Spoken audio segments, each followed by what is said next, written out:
o passar dos dias e através de uma melhor compreensão da comissão bíblica, os adventistas guardadores do sábado entenderam que as verdades que eles estavam descobrindo precisavam ser divulgadas. Só quem passou pelo desapontamento que pode ter uma ideia do que ele significou, porque o preconceito era muito grande e eles romperam essa barreira, porque eles tinham esse senso de que eu tenho uma missão, eu pertenço a Deus, o mundo vai acabar e eu não estou interessado em acabar com ele.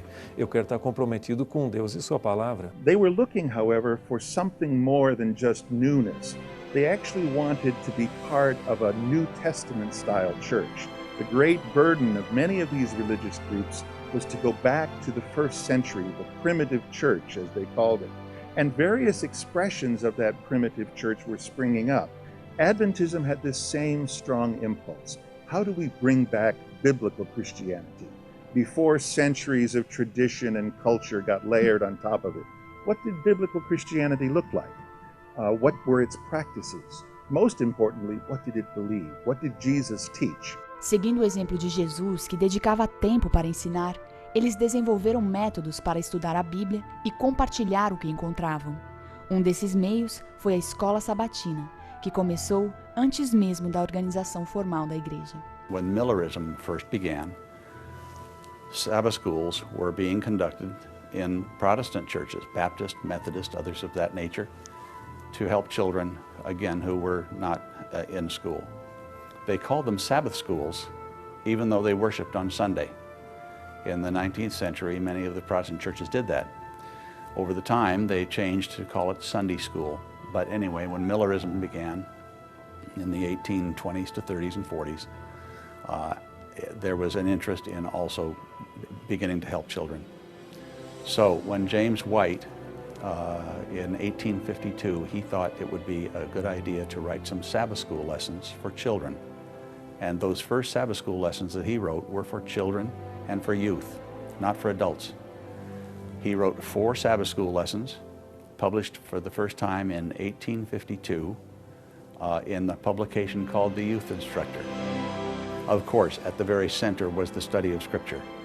Extremely important. This in a sense is really the only atmosphere that we have in our church where we can come together, open Scripture and study in any systematic and organized way.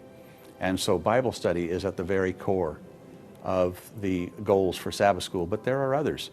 There are fellowship and outreach and emphasis on mission. Em 1849, Tiago White disse que a mensagem precisava voar porque o tempo era curto. E a partir dessa visão surgiram diversas iniciativas missionárias entre os pioneiros. Uma delas aconteceu aqui no estado de Massachusetts, na cidade de South Lancaster, quando um grupo de senhoras, em 1869, liderados por Roxy Rice, resolveu se reunir para orar, visitar os vizinhos, cuidar dos enfermos e necessitados e também espalhar milhares de panfletos e livros que foram mandados pelo correio, tanto aqui para a América do Norte como pelo mundo inteiro. A partir de então, a partir dessa mesma visão de Tiago White e das senhoras de South Lancaster, a Igreja Adventista mantém acesa uma chama missionária, pois acredita que é necessário mandar a mensagem do advento, da segunda volta de Jesus, com urgência a este mundo. Como começou publicações dentro da igreja? Dentro da igreja começou em 1848, quando a Ellen White recebeu a primeira visão. E na visão, o esposo dela estava para sair para cortar feno em uma fazenda para ganhar dinheiro para visitar os primeiros adventistas dentro da América. É quando Ellen White é tomada em visão. E depois da visão, ela diz para o seu esposo: eu tenho uma mensagem para você. Você deve parar e começar a escrever, imprimir e mandar ao povo. The way you drew attention to any new faith group or to the teachings of Scripture that you believed in was to publish a paper. And in fact, Adventists very soon discovered that in order to gather together and coalesce those who still hung on to the beliefs of Jesus soon coming, they needed a paper. That first little magazine, only 8 pages, very small, was published in 1849 in Rocky Hill, Connecticut. It probably had only about 3,000 persons who it even could have gone to. And the first numbers were certainly restricted even to a smaller group. But it began to do its work quickly.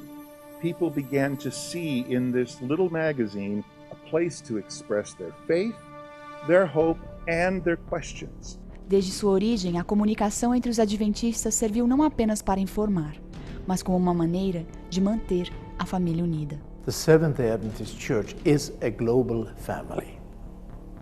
There are many Christian churches that have sort of very loose linkage internationally, and they tend to be somewhat independent local churches or national churches. We are not. We are a tightly bonded family around the world, and we share faith, we share our resources, and when we think and plan mission, we share with the church globally. So the Seventh-day Adventist Church, which today celebrates 150 years since we were formally organized as a global family, we have become a global family of some 25 to 30 million, young and old. One of the most plaintive letters I have ever read in the review was in the mid-1850s from a young woman living out in Iowa, today in the central United States, but it was the frontier in the 1850s. And she writes, "I am, so far as I know, the only Adventist in my county. And I am very lonely, and I look through the pages of the review to find my church."